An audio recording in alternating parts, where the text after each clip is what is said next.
सृष्टि मंगलम सेवा समिति में आहार, उपकरण, ज्ञान, औषध, करुणा जैसे महान कार्यों में सराहनीय सहयोगी परिवार हैं श्रीमान अनिल कुमार जैन, IPS रिटायर्ड, श्रीमती शशि जैन, जयपुर। अध्यक्ष श्री आदि सृष्टि मंगलम श्री महावीर जी द्वारा आहार व्यवस्था में वार्षिक सदस्यता प्राप्त की।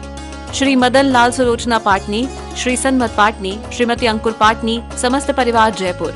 मंत्री श्री आदि सृष्टि मंगलम श्री महावीर जी द्वारा आहार व्यवस्था में वार्षिक सदस्यता प्राप्त की। श्री अनिल कुमार जैन, श्रीमती चंद्रकांता जैन, डॉक्टर ऋषभ, श्रीमती गरिमा, श्री रजत, श्रीमती साक्षी आदि लुहाड़िया परिवार। कोषाध्यक्ष श्री आदि सृष्टि मंगलम श्री महावीर जी द्वारा आहार व्यवस्था में वार्षिक सदस्यता प्राप्त की। श्री विनय कुमार जैन, श्रीमती सरिता जैन, पुत्र श्री अंकुर जैन, पुत्र वधू श्रीमती सीमा जैन, पौत्र दिव्यम जैन, शालीमार बाग दिल्ली। डॉक्टर अंजलि जैन, धर्मपत्नी श्री अजय कुमार जैन, समस्त परिवार जयपुर। परम शिरोमणि संरक्षक का पद प्राप्त किया। श्रीमान मोहनलाल, कंचन देवी, सुनील कल्पना, डॉक्टर नितेश, डॉक्टर गुंजन, अरिहंत, हर्षिता, अर्पिता, काव्या, बेटी दामाद प्रेंशा, निपुण वेद, काला परिवार चेन्नई। पुत्र एवं पुत्र वधू श्रीमान सुभाष चंद्र जैन, अंजू जैन, आशीष जैन, प्राची जैन, पुत्र विहान जैन, बेटी एवं दामाद आस्था जैन आजाद, सरसावा, सहारनपुर, उत्तर प्रदेश। श्रीमती संतोष जैन, धर्मपत्नी स्वर्गीय श्री विजेंद्र जैन, रोहतक। स्वर्गीय श्री चक्रेश कुमार जैन, धर्मपत्नी श्रीमती कमलेश जैन, दिल्ली। श्रीमान सुनील जी, धर्मपत्नी लता जी सौगानी, महारानी फार्म, जयपुर। परम पूज्य जन धर्म प्रभाविका आरिका रत्न 105 श्री सृष्टि भूषण माता जी की मंगल प्रेरणा एवं आशीर्वाद से संचालित संस्था श्री आदि सृष्टि मंगलम अतिशय क्षेत्र श्री महावीर जी में चतुर्विध संघ आहार, उपकरण आदि की व्यवस्था सुचारू रूप में कई वर्षों से की जा रही है, जिसमें त्यागी वृत्तियों की भोजन व्यवस्था भी उपलब्ध है। श्री आदि सृष्टि मंगलम श्री महावीर जी में त्यागी वृत्तियों के आहार एवं यात्रियों के ठहरने के लिए वातानुकूलित कमरे भी उपलब्ध हैं। स्थल मेन मंदिर के सामने सृष्टि मंगलम भवन। अधिक जानकारी हेतु संपर्क करें 7300741008 या 9376571002। परम पूज्य जन धर्म प्रभाविका आर्यका रत्न 105 श्री सृष्टि भूषण माता जी की मंगल प्रेरणा एवं आशीर्वाद से संचालित श्री आदि सृष्टि मंगलम श्री महावीर जी में चतुर्विध संघ आहार, उपकरण आदि की व्यवस्था सुचारू रूप से कई वर्षों से की जा रही है, जिसमें त्यागी वृत्तियों को भोजन व्यवस्था भी उपलब्ध है। 1 वर्ष की आहार व्यवस्था के वार्षिक सदस्य बनकर भी आहार व्यवस्था में सहयोग प्राप्त करके पुण्य के भागी बन सकते हैं। वार्षिक सदस्यता योजना में 365 दिन के लिए 365 सदस्य नामांकित किए जाएंगे, जिनका नाम आहारशाला में अंकित किया जाएगा। सहयोग राशि मात्र 11,000 रूपए। आप अपनी सहयोग राशि दिए गए बैंक खाता विवरण में जमा करा सकते हैं। श्री आदि Srishti Mangalam Samiti, bank of Baroda, Shri Mahavir ji. Account number 011-901-000-27378। IFSC code BARB0SHRIMA। IFSC code का 5वां कैरेक्टर 0 अर्थात 0 है। संपर्क सूत्र 9376571002 और 7300741008। आपके द्वारा दिया गया दान आयकर की धारा 80G एवं 12A के अंतर्गत कर मुक्त रहेगा। कोई पुत्र बिना नित झूरे, कोई मरे तब रोवे। खोटी संतति तें दुख उपजे, क्यों प्राणी सुख सोवे। कहते कोई पुत्र बिना नित झूरे। दुनिया में कोई जर दुखी, कोई धन दुखी, सब दुखी दिखते हैं। आपने देखा होगा लोग दूसरों को देखकर लगता है ये सुखी है, ये सुखी है। वास्तव में किसी के अंदर झांको, ये पंचम काल है, इसमें यहाँ कोई सुखी नहीं है। हर इंसान के अंदर एक ना एक दुख ऐसा है, एक ना एक तकलीफ ऐसी है कि वो दुखी ही है और पूरे जीवन दुखी ही रहेगा। क्यों? क्योंकि इस संसार में सुख होता तो हमारे तीर्थंकर क्यों छोड़ के जाते हैं। हमारे बड़े बड़े बुद्ध, महावीर और जितने भी महापुरुष हुए, उनके घरों में क्या कमी थी कि वो छोड़कर जाते। लेकिन ये संसार एक सपना है, लगता है सुख है, इसमें कहीं सुख नहीं है। क्योंकि सुख होता तो संसार से लोग त्याग करके वन में क्यों जाते? जो वन में गए वो बन गए, क्योंकि संसार में लगता है बेटा होगा तो आपकी उम्मीदें पूरी करेगा, बुजुर्ग हो जाएंगे आप तो हाथ पकड़कर चलेगा। हो सकता है कि वो बुजुर्ग होकर कुणिक की तरह, कंस की तरह बाप को कैद खाने में डाल दे। आज जिंदगी बड़ी दुश्वार हो गई है, कुछ कहो तो कहने नहीं देती, कुछ कहो तो कहने नहीं देती, सहो तो सहने नहीं देती। बड़ी जालिम है दुनिया मेरे दोस्त, तमाचा मार तो देती है पर रोने नहीं देती। ये दुनिया ऐसी हो गई कि आदमी जिस उम्मीदों से हमने बच्चों को पाला था वो उम्मीदें हमारी सफल नहीं होती हैं। क्योंकि मैंने हवा के शौक से खोली थी खिड़कियां, मैंने हवा के शौक से खोली थी खिड़कियां, सारी गली का गंध मेरे घर में आ गया। जिन बच्चों को आप बड़े अरमानों से पालते हैं वही बच्चे बुढ़ापे में आपके अरमानों का जनाजा निकाल देते हैं। आपका जनाजा तो मरने के बाद निकालते हैं, लेकिन जीते जी आपके अरमानों का जनाजा निकाल देते हैं। इसका अर्थ है कि पुत्र होता नहीं है तब भी लोग दुखी होते हैं, और पुत्र हो जाए, कुपुत्र हो जाए तो भी दुखी होते हैं, अविनयी हो जाए तो भी दुखी होते हैं, अहंकारी हो तब भी दुखी होते हैं, और ज्यादा प्यारा हो तब भी दुख देते हैं। आचार्य कहते हैं कि पुत्र नहीं हो तब भी दुख होता है तब भी दुख होता है। यदि ज्यादा अच्छा हो, बाहर पढ़ने चला जाए तो भी माँ बाप उसकी चिंता में रहते हैं। यदि व्यसनी हो जाए, अपराधी हो जाए तो भी माँ बाप चिंता करते हैं, क्योंकि दुनिया तो ऐसी दोस्त बनकर दगा देती है, दोस्त बनकर दगा देती है, प्यार के बदले में सजा देती है। एक माँ का दिल ही तो ऐसा, वरना कौन मुफ्त में दुआ देती है। माँ बाप यदि ठोकर भी लग जाए तो भी बच्चे को नहीं डांटते हैं, अपने आप को संभालते हैं और बच्चे को पहले संभालते हैं। एक औरत के बच्चे ने उसे सिर पर लाठी मार दी, कुछ लोग उसे अस्पताल ले जा रहे थे। एक औरत ने पूछा क्या हुआ, उसकी साथ वाली औरत ने कहा इसके बेटे ने इसे लाठी मार दी, निकम्मा है। दूसरी बोली होते ही मर जाता तो अच्छा था, ऐसा बेटा तो। वो माँ तुरंत बोली नहीं नहीं, बेटा है तो मार भी दिया, वरना कौन मारता। आप सोचिए, उसको खून की, रक्त की धार बह रही है, उसके बाद भी दुआएं दे रही है। तो आचार्य कहते हैं कोई पुत्र बिना नृत्य झूरे। आप देखिए जिनके बच्चे नहीं होते हैं लोग कितना दुखी रहते हैं, लेकिन धिक्कार है उन माताओं को जिनके 1 या 2 संतान होती हैं, तीसरी संतानों को वो मरवा देती हैं। मैं कहती हूँ ये भारत भूमि है, यशोदा की भूमि है। अपने बच्चों को दूसरों को दीजिए जिसके घर में कुल दीपक बन जाए। तुमने मरवा दी अपने शान के लिए, लोग क्या कहेंगे अपना बच्चा दे दिया। अरे अपने बच्चे की कामयाबी देखो, किसी के घर में अंधेरे दिल में दीपक जला कर देखो, उसके वंश का भी उजाला बना दो अपने बेटे को। बुरी रीतियों को, लोग क्या कहेंगे इस बातों को छोड़ दो। अरे लोग, माँ इतनी संवेदनशील होती थी कि बच्चा मर भी जाए, किसी प्रकार से मर जाए, अपनी उम्र से मर जाए या पैदा होते समय मर जाए, तो इतना प्यार था माँ को कि माँ कौन बोले माँ से कि बच्चा मर गया।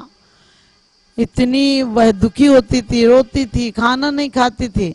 आज के युग में माँ राक्षसी हो गई है, एक बच्चा चाहिए तो एक ही चाहिए, दूसरे को मरवा देती है।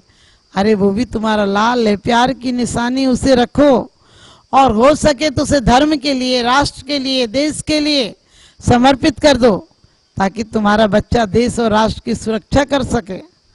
उसे सेना में भेज दो ताकि देश की रक्षा के काम आ सके। उसे साधु संतों के पास भेज दो ताकि आध्यात्मिक उन्नति करके वह अपने मनुष्य जन्म को सार्थक कर सके। तुम्हें क्या अधिकार है कि उसे मारने का। इसलिए आचार्य कहते होकर मर जाए तो दुखी, अच्छा ना हो तो दुखी, क्योंकि संसार में संसार के रास्ते खोलने के लिए आप लोगों ने बहुत प्रयास किए हैं। चारुदत्त जैसा ज्ञानी वैरागी विवाह की परिभाषा नहीं जानता था, और उसकी माँ ने संसार बढ़ाने के लिए उसे जालसाजी से एक वेश्या के दरवाजे पर भेज दिया। गर्मी के दिन थे, 1 गिलास पानी पी लिया और उसके बाद लौट कर नहीं आया। आज बच्चों का क्या हाल होगा जो माँ बाप ने कभी बच्चों को सत्संस्कार नहीं दिए। होटल में नॉन वेज बच्चे खा रहे हैं, शराब पी रहे हैं, नशे कर रहे हैं और माँ बाप खुश हो रहे हैं कि बच्चों की हर खुशी हमने पूरी की है। मैंने कहा बच्चों की हर खुशी पूरी मत करो, उन्हें लायक बनाओ, लेकिन इतना लायक मत बनाओ कि वो तुम्हें नालायक समझने लगे। आज आप देखिए 90% बच्चों की माँ बाप सुबह से शाम तक उनका ही ख्याल रखते हैं। आप उनका इतना ख्याल रखो कि वो आपका क्या ख्याल रखेंगे। माँ हर बात में बोलती क्या खाएगा, अरे क्या खाएगा, उस बच्चे को संघर्ष में जीने की शिक्षा दो, ताकि बच्चा अपने जीवन में कोई भी संघर्ष आए उसे सहज स्वीकार कर ले। हमारे गुरुकुल पद्धति में पहले प्राचीन परंपरा में बच्चों को बचपन से माँ बाप से दूर रखकर भेज दिया जाता था और वहाँ उसे हर तरह की प्रतिकूल परिस्थितियों में जीने की आदत पड़ जाती थी। उसे अस्त्र शस्त्र विद्या वाणिज्य हर कला सिखाई जाती थी, ताकि वो नौकरी नहीं भी मिले तो आत्मनिर्भर हो सके। उसे परमात्मा से मिलन की कला सिखाई जाती थी, उसे वेद शास्त्रों का पाठ सिखाया जाता था, उसे हर परिस्थिति में परमात्मा के द्वारा उसे कैसे निवारण करना, परमात्मा पर क्या आस्था रखना, यदि मरना भी है तो हंसते हंसते मर जाना, ये कला सिखाई जाती थी। उसे हर कला सिखाई जाती थी, इसलिए जीवन में वह कभी भी संघर्ष से हारता नहीं था। उसे जो चीज मिलती थी, शुरू का जीवन इतना संघर्षमय था कि जो भी उसके बाद प्रतिकूल थोड़ी बहुत परिस्थितियां मिलती थी, वो बचपन का जीवन इतना कठोरतम जीवन था कि उसके बाद हर समस्याएं वह सहज स्वीकार कर लेता था और अपने जीवन में बहुत प्रसन्न चित्त रहता था, बहुत शांत रहता था। बहुत उसकी वो पहली अनुभूतियां जो त्याग तपस्या और गुरु के सानिध्य में मिली थी उसे, उनको लेकर वह पूरे जीवन अपने कर्तव्यों का निर्वाह करता था, अपने धर्म का निर्वाह करता था, अपने आचरण और अपने सट कर्तव्यों का पालन करता था, माँ बाप की विनय करता था।